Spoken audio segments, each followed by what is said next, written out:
Good morning, this is Dr. Jerry Phelps. We're going to talk this morning about type 3 diabetes. A lot of people go, type 3 diabetes? Yes, I just saw an article this morning, and type 3 diabetes is where we're consuming way too many unfavorable carbohydrates and it gets into the brain.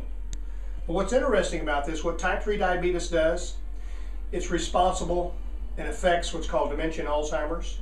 And we have found in just the recent studies that when we consume the large amounts of carbohydrates, it makes the stickiness into the cells of the brain.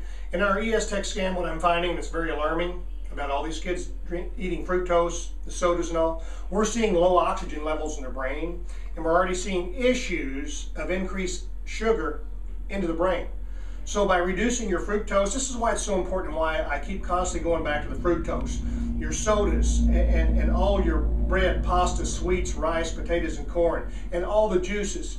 Ladies and gentlemen, grandmas, mom and dads, you've got to get rid of these juices for these children because you're really accelerating the aging process. The last thing I want to talk about too is pro-inflammatory foods. Anytime we have the fructose, the drinks, the bad carbohydrates, what happens? It inflames the tissues, especially into the brain.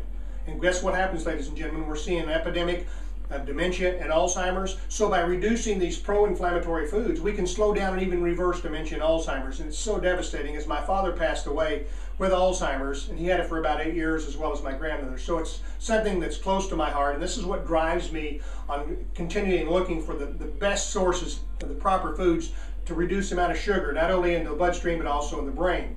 So remember, reduce the fructose. Also, I'm going to remind you on Saturday morning from 8:30 to 9, go to wgh.net or listen to 11:50 a.m. to listen to our radio show, or they're actually streaming now. Monica, you'll actually see us live on wgh.net. So that's Health and Wellness, Saturday morning from 8:30 to 9. You have a great day.